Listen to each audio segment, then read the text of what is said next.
There were so many fires in Palmerston North in 1910, they called it the City of Blazes. "The fire brigade is useless," growled Palmerston's mayor. "We need more volunteers." But there were always plenty of volunteers wanting to be firemen, only they had little experience. On their first practice, the volunteers tried holding out a sheet for someone to jump into from the top of a building. But the sight of the falling body amazed everyone so much, the volunteer firemen let go of the sheet, and the unfortunate victim fell heavily to the road. The volunteers' horses were little use either.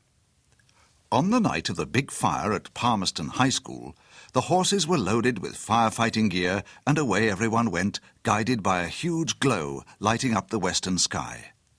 But when the horses smelt the smoke and saw the flames pouring from the building, they went into a frenzy. They lashed out with their hooves, upsetting the fire cart. They bucked wildly, hurling the reels and hoses off their backs in a mad display of flying hooves. Then they dashed off into the night, kicking wildly, as if they could still feel the hated loads on their backs and at their heels. The volunteers had no time to catch them. They collected up their battered equipment, connected it to the water supply, and turned it on the blazing high school. The thin jets of water coming from the hoses were little use, for the building was now well alight, and flames roared upwards in a wall of fire. There was nothing the volunteers could do but watch. They didn't have long to stand and stare. Another glow suddenly appeared in the sky, this time to the southwest. Another fire had broken out, somewhere near the square in the centre of town. The horses had all run away, so those who had bicycles hurried back to this new emergency. Some volunteer firemen sat on the bars of the bicycles, others on the carriers, others on the handlebars. With 3 volunteers on each bicycle, it was hard going, pedalling back along the gravel roads, especially as a strong wind now blew in their faces. Every couple of 100 metres, the volunteers changed places, so another could have a go at straining and heaving at the pedals and pushing into the gusty wind. Everyone stared ahead at the glow in the sky over Palmerston North, which grew bigger every minute. When they got to the fire, they found Pegden's upholstery shop in flames. Some volunteers organised a line of buckets, while others hurried off to the fire station on their bicycles to get another reel. When the reel came, it wouldn't fit the fire plug, for the screw was the wrong size. While this trouble was sorted out, the fire got bigger every minute and spread to the stables run by Porteous and Company next door. The volunteers only just managed to get the crazed horses out of the stables in front of the flames, which roared up in the wind, sending sparks, ash and smoke drifting about Palmerston North Square. By this time, the volunteers were beginning to wish they'd never taken on such a terrible job. There seemed to be no end to their hard work. With so much hot ash blowing about, it wasn't surprising that another fire started. The desperate volunteers, having watched the high school burn down, followed by Pegden's upholsterers and Porteous stables, now saw another glow lighting up the sky, this time to the north. Abandoning the mass of flaming ashes in front of them that had once been the stables and the upholsterers, they picked up their bicycles, their hose reels and their buckets and pedalled off once more. Luckily, they didn't have far to go. A short distance away, they found Miller and George's clothing shop on fire. Exhausted, choked with smoke, their uniforms scorched and charred where 100 smouldering cinders had burnt the fabric, the volunteer firemen still had energy enough to fix their hoses to the water supply and turn the water on the fire.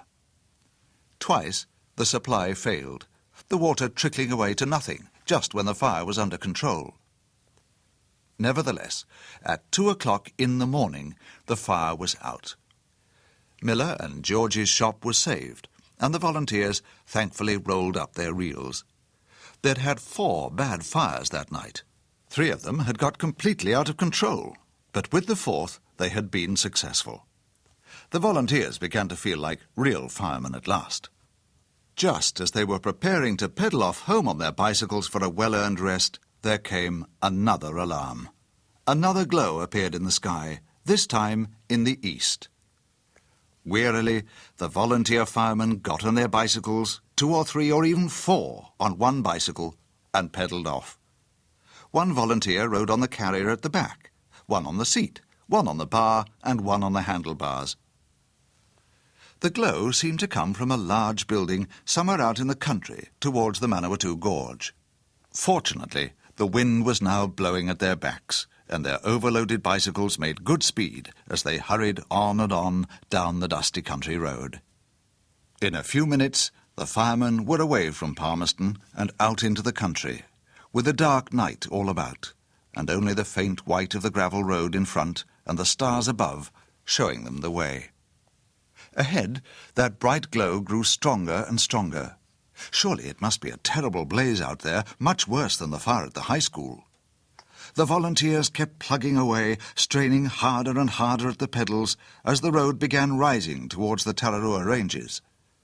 The volunteers came to the top of a little hill, the glow in the east growing brighter and brighter. Then, in front of their dazzled eyes, the edge of the full moon appeared from the centre of the bright glow they'd been following and began rising into the sky above the Manawatu Gorge. The volunteer firemen stopped their bicycles and stared at the rising moon, which they'd been frantically pedalling towards all this time. "We'll need a mighty hose to put that out," said one.